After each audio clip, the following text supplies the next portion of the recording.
Jonah was orphaned when his village was attacked by its enemies. He became a child soldier and served in the Mountain Division, while one of Casper's subordinates, Yusuf Gassed, met with the deputy commander. Jonah realized that Yusuf was not a journalist while trying to feed a handful of orphans at the base. They tried to hide the food when the deputy commander arrived, but were punished anyway, and 2 of the children were taken away. Jonah tried to intervene but was beaten by the deputy commander for insubordination. That night, he mourned the loss of one of his friends, who he knew was forced to probe a minefield and thus met her death. Jonah sought to avenge her and kill the person he saw as primarily responsible. He told Morris, one of the children, to gather the rest of them and take them to their secret base before launching a one-man uprising. Jonah was able to confuse the soldiers as to how many attackers there were and who they really were. He killed most of the soldiers and the deputy commander, enabling him to confront Yusuf, who confessed that he was an arms dealer. Yusuf tried to bribe him, but was shot anyway. He was about to leave when a smoke grenade blinded him, and Chiquita was able to subdue him from behind, allowing her companions to enter the warehouse they were in. Casper then arrived in a helicopter and met with him, learning what had happened. He then informed Jonah that he had actually been trying to take the base down by selling them weapons, but now that Jonah had handled this for him. Casper told Jonah that he owes him for killing his men, and Chiquita released his bonds to trap him inside a shipping container as Jonah worried about the orphans, not knowing if Casper would spare them or not. He has been locked in for days with just water. Casper admitted being indirectly responsible for his parents' death, provoking Jonah into trying to attack him by biting his leg, but he was too weak and grief-stricken to do anything serious. When Jonah asked about the 3 orphans, Casper revealed that they were safe and promised to relocate them to Japan. He then asked what Jonah could offer him in return, and as he had nothing, he offered to take his combat skills and labor as a bodyguard. Jonah had no choice but to accept, and Casper told him that he would work for his sister, Coco. He later met Coco in a certain Eastern European country, and she vowed to melt his heart with ice.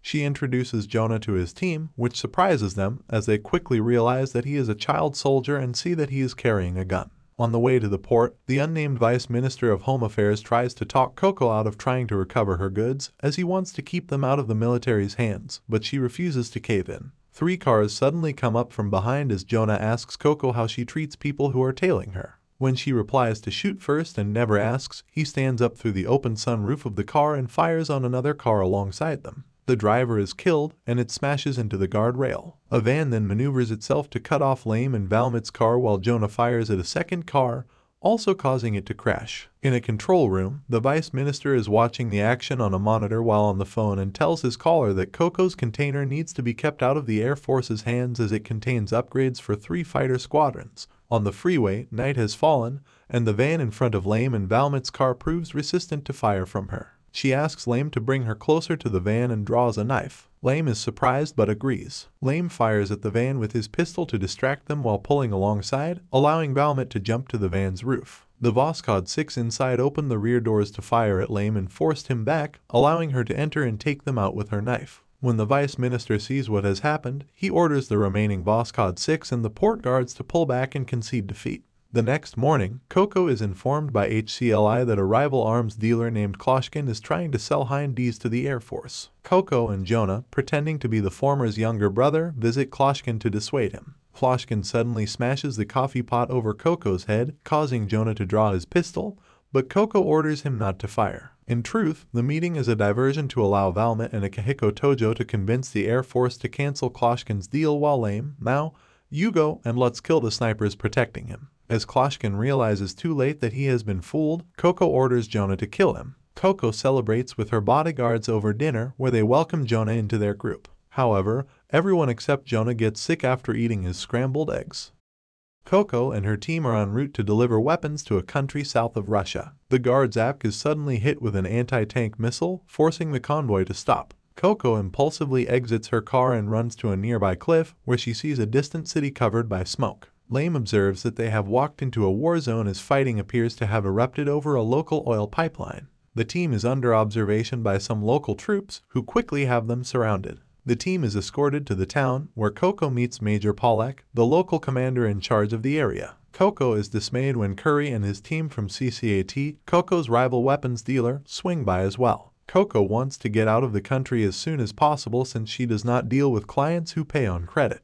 However, Pollack wants her to deliver anti-aircraft weaponry for his army, and he will not take no for an answer. Left with no other choice, she agrees but secretly tells her bodyguards they will rendezvous with Tojo and Valmet and escape through the border. Coco is forced to work with Curry after his bodyguards, Mildo and Lou, kill Pollack's escorts. When Pollack's mountain infantry unit surrounds everyone in the building they are hiding, Coco and her team decide to face the unit. But she betrays Curry by telling the unit that the people who murdered Pollack's escorts are inside the building before the group flees. Despite Coco's escape, Pollack manages to build a fake SAM truck to fool the Russian military thanks to Coco's delivery. 2 days later, Coco and Curry and their respective teams manage to flee the country, where Coco watches a news report at the airport of the war, having a quick conclusion just as she predicted. In Dubai, Coco tells Tojo to give Jonah a math lesson and then decides to go shopping with Valmet. However, the Assassin group orchestra, composed of teenage girl Chinatsu and her mentor Maestro, are hired to assassinate Coco. Jonah, who skips Tojo's lesson, saves Coco and Valmet from orchestra. As a gunfight ensues in downtown Dubai, Jonah and Valmet protect Coco from orchestra, while the latter easily kills Dubai police force officers responding to the shootout. Valmet is shot in the leg, to which Jonah responds by engaging Maestro in an open gunfire confrontation in order for Valmet to escape with Coco. However, Lame drags Jonah back using a hook and rope, chastising the boy for needlessly sacrificing his life. While Jonah escapes with Coco, Lame holds off Orchestra, who soon runs out of ammo and retreat to their pickup truck armed with an M2 Browning machine gun. Lame and Valmet, who conclude that Chinatsu has great observation skills and natural instincts and is able to control the wild Maestro, rendezvous with the rest of the team and try to separate the duo before they reach Coco. Meanwhile, Jonah tells Coco how he thinks guns make people into monsters, and she thanks him for opening up to her. A flashback reveals that Chinatsu was a survivor of a killing spree at an opera caused by Maestro, who was impressed when she shot him from behind. Back in the present, Coco's bodyguards continue to protect Coco and Jonah when Orchestra performs a drive by using the M2 Browning machine gun in their pickup truck. The team manages to destroy the truck, forcing Chinatsu and Maestro out into the open. Coco and Jonah emerge from the harbor. When Jonah tries to check and see if his coast is clear, he is nearly hit by a burst from Maestro. Maestro is about to charge out when Chinatsu stops him as Jonah fires back and her hat is suddenly blown off her head. Seeing the bullet hole in it, she tries to convince Maestro to pull back for now, but he thinks that Jonah was the one who shot her hat off and brushes off her warning. When he exposes himself, he is shot through the heart by Lutz, who is being supported by Wiley as a spotter. Wiley tells Lutz to go for the headshot, and he fires again, confirming Maestro's death. Chinatsu intercepted a truck and used it for his escape while lying down in its bed. She kisses the crucifix of Maestro and vows revenge against Coco. Meanwhile, a CIA agent named Scarecrow, who has been hunting down Coco for weapons dealing, tries to have her arrested and deported, but due to her father's connections, the Dubai police force instead releases Coco and covers up the shootout. The chief of police tells Coco that she and her team are to be confined to their hotel for the time being. As she and Jonah return to their hotel, they have an in-depth discussion about arms dealing. 3 days later, Coco catches Chinatsu trying to infiltrate the hotel. During their conversation, Coco offers Chinatsu to join her team, but Chinatsu refuses and tries to kill Coco. However, Chinatsu is shot to death by Lame with his sniper rifle from a distance. As Coco closes the eyes of the dead girl, Coco calls the chief of police to cover up Chinatsu's death while a hidden Jonah is listening.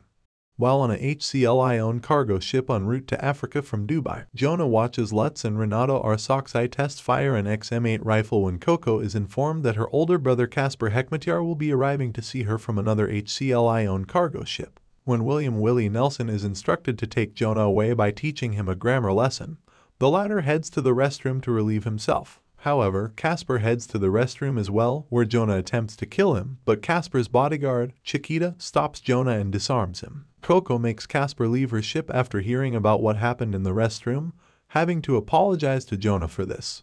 Coco and her team are en route to South Africa when they are ambushed by Somali pirates. The first to appear is a speedboat, identified as Enemy 1, followed by a helicopter, Enemy 2. Jonah, who is stationed in the stern, then spots a second speedboat, Enemy 3. Coco prioritizes Enemy 2 and 3, identifying the helicopter as an Oryx equipped with 80mm rockets. As the Oryx approaches the bridge from the bow, Mao suddenly reveals himself and opens fire with a minigun, forcing it back. While Enemy 1 is distracted, Wiley manages to throw an explosive charge onto the boat and detonate it. Enemy 3 is then taken out by an RPG fired by Yugo. The threat appears to be gone when Jonah notices a boarding ladder attached to the railing near him. When he pops over the side to shoot the boarder, it turns out to be a young boy armed with an AK-47. As the sun sets, Jonah tells the team that he rescued the boy, but then was attacked. All of them except for Coco then laugh at him before Lame cuts the boy's restraints. She then yells at him to jump, although they are still far from shore, and the boy is thrown a lifebuoy. After her bodyguards defeat them, Coco heads to DIESA, a local arms fair, to meet with Dr. Minami Miami Amada, who does not show up.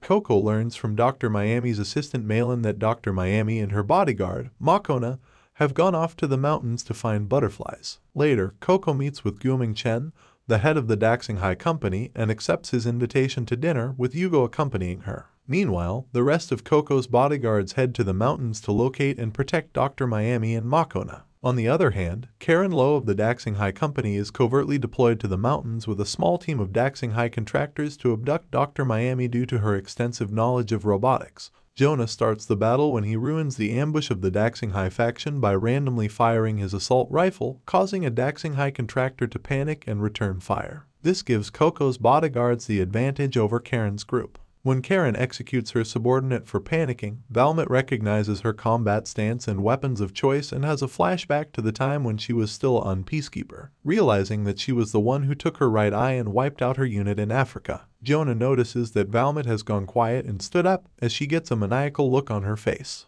While Yugo watches Coco and Chen having dinner in Port Elizabeth, Valmet engages Karen in close quarters combat with Jonah and Lame taking on the surviving Daxing High contractors. Karen manages to kick Valmet's pistol away, and the latter tells her that her movements are very similar to those of the man who annihilated her entire unit. However, she could not find any leads until now. Karen notices one of her men get taken out. Valmet charges, dodging all of her shots. She then slashes Karen's left arm, neutralizing it and knocking away one of her pistols. As Karen tries to reload her second pistol, Valmet swiftly dashes in and slashes away her magazine pouch, also injuring Karen's right leg. Valmet then begins to berate Karen when she has a flashback of when her unit was wiped out, realizing that Karen's experience now mirrors her own back then. Lame intervenes to stop Valmet from further harming Karen. Karen reveals her name and vows revenge, which Valmet welcomes as they rejoin the others. Eventually, Coco's bodyguards secure Dr. Miami and Makona, who are found in a field in the mountains full of butterflies. Furious that his Daxing High contractors were defeated by Coco's bodyguards, Chen orders the assassination of Coco and Yugo in Port Elizabeth, but Scarecrow's assistant Skockalade manages to persuade her boss to help them escape on a Super Hind helicopter after Coco talked to her. Coco is dismayed the next day when Malin informs her that Dr. Miami and Makona went out to scavenge shellfish at a beach. Coco and her bodyguards eventually arrive at Heathrow Airport in London, but not before having a minor problem with an airport security metal detector when Jonah insists to the guard that he had been shot in the butt a long time ago. When it is suggested that he get it extracted, he replies that he is not worried about the operation but the injections, causing everyone to face fault and to be reminded that even though he is a highly competent soldier, he is still a kid. In East England, Lutz is hunting through some woods for Jonah and chalks up his failure to find him to his police background, whereas Jonah has an advantage from growing up in the mountains. Jonah takes advantage of Lutz's lack of focus to shoot him in the butt and run off. Lutz chases after him in a rage and is led into a prepared site where Jonah has rigged some tripwires and snares. Lutz sets off the traps and is caught, setting him up to get blasted with paintballs. Back at the range, the team laughs at him, and he vows to do better next time. With tension rising between Middle Eastern Country A and European Country B, Coco attends Country B's embassy in London, where a contract bid is being held to decide which UAVs their country's military will buy, either HCL's American Predators or Eurogroup's French Neurons. However, Amalia Torohovsky, a former actress and arms dealer for Eurogroup, gets a head start on Coco when she manages to convince almost all of Country B's delegates to side with Eurogroup. Furious, Coco later meets with Skockalade and asks her to deliver some documents to her friends in the German military. With Coco doing nothing for 2 days, Amalia and Eurogroup, who have tapped Coco's phone and computer, believe they have won until they learn news that both the German and Spanish military have decided to buy HCL as Predators,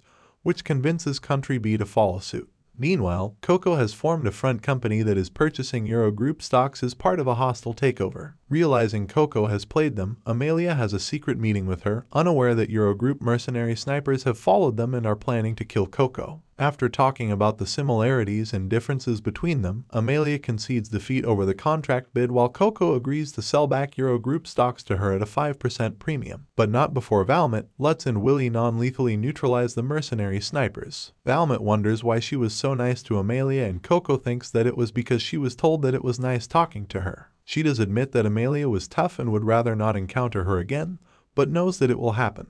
The team had some rest and recuperation at the beach near the Adriatic Sea. Later, during a science lesson, Mao shares with Jonah that he is married with children and that he was discharged from his artillery unit before being hired as one of Coco's bodyguards. However, he keeps this a secret from his children, and they think that he is still in the army but traveling the world. HCLI assigns Coco and her bodyguards to deliver artillery to the T Republic Army in the Balkans. Much to her annoyance, she is also tasked with sneaking in 10 doctors from the humanitarian organization, Outspoken Doctors for Humanity, led by Leon Riviere. He wants to treat the country's ethnic cleansing victims and expose the crimes of Serbian war criminal Dragan Baldra Nikolievich, leader of the Balkan Dragons militia, who has a strong influence over the nation's army due to his connections. The team's in 12 cargo airplane arrives at their location and delivers the artillery to the army without problems. However, Baldra and his militia arrive, tipped off about the doctors, and demand that Coco give them up. Coco refuses, leading to a standoff between the two sides. Hoping to settle things peacefully,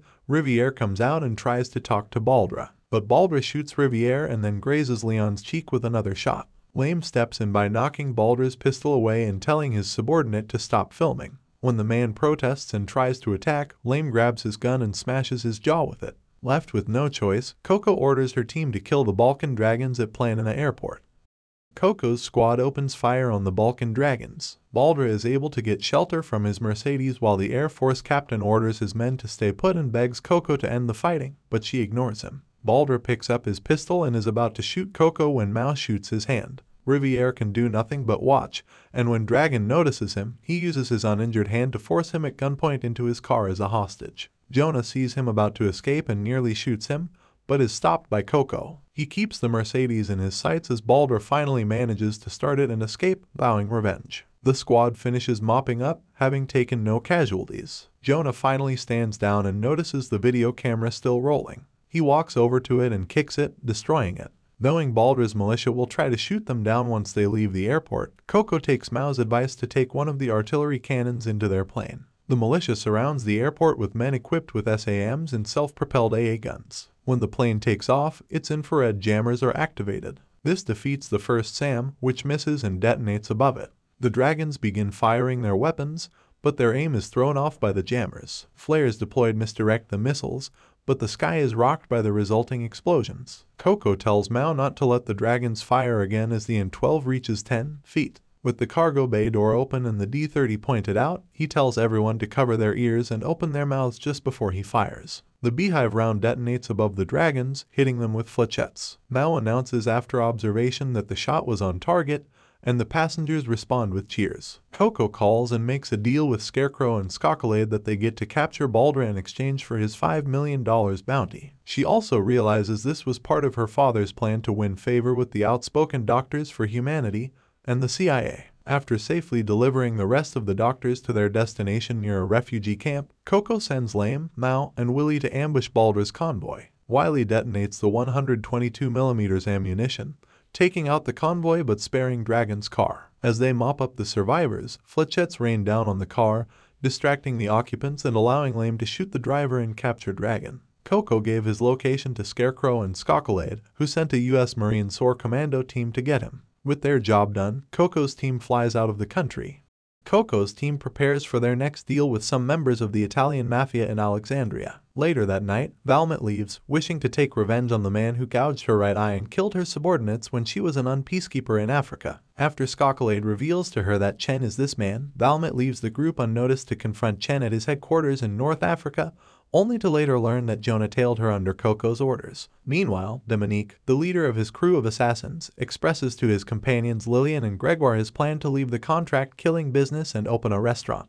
Both agree with the idea, but first they must take on one last job assigned to them, which is to assassinate Coco. While Valmet and Jonah get close to the Daxing High Company base, the assassins decide to take down the members of Coco's team one by one, starting with Hugo, whom they label as the easiest target among them. Skockalade informs Coco that Chen was crippled after stepping on a landmine in the past, which explains why he prematurely aged. Later on, Coco's deal with the mafia ends with her clients being killed after they tried to pay her with cocaine. The burial is finished, and Coco then tells everyone that it is time to go home. Back at the hotel, Coco quickly downs a glass full of wine before heading into the shower as Lutz and Tojo prepare to start their patrol. Gregoire then cuts the power to the hotel, plunging the building into darkness. Lillian charges down the corridor with night vision and dodges a shot fired by Lutz. Tojo is about to go after her before Lutz forces him down and Lillian fires, drawing their attention while retreating down the corridor. Coco tries to get an estimate of how many attackers there are and is told that it is just Lillian, but there are likely more. When she checks in with the rest of the squad, they all respond except for Lame, who has been knocked out, and Hugo, whose neck is about to be cut by Gregoire with his bolt cutters. Hugo manages to hold off Gregoire long enough for Lame to smash a chair over his head before drawing his pistol and emptying it into his back. However, Gregoire's bulletproof vest stops all the bullets. He turns around to confront Lame, giving Hugo a reprieve, who smashes him through the wall and into Coco's room, shocking her. Outside Coco's room, Lillian reloads her shotgun, and Coco hears this and pushes the door open. She then backs up, and before a startled Lillian can rush in, she charges forward and slams the door into her, surprising the rest of her team while she strikes an action pose. Hugo and Coco speed out in front of Dominique's car, provoking a chase. Hugo has Coco give him the gun and tell her to brace for impact. As Dominique closes in, he executes a 180-degree turn to position the car so that it is facing Dominique's car head-on. They both trade fire until the car sustains enough engine damage to force it off the road. Dominique survives the crash and tries to call Lillian and Gregoire, but cannot get any reception. Hugo drives back, and Coco tosses her phone out for him to use. Lillian tells him that she and Gregoire were caught and that it looks like they will not be able to open the restaurant they were planning to. Dominique is about to give up when Coco exits and offers to spare him and his subordinates if she learns who hired them.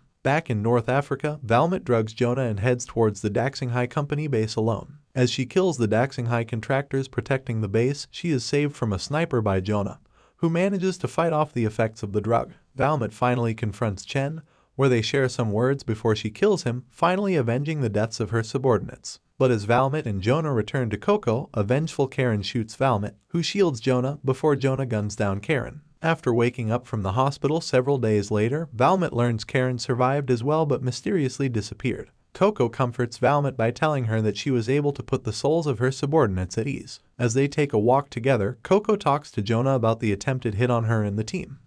The anime ends here. Thank you for watching till the end, and please don't forget to subscribe.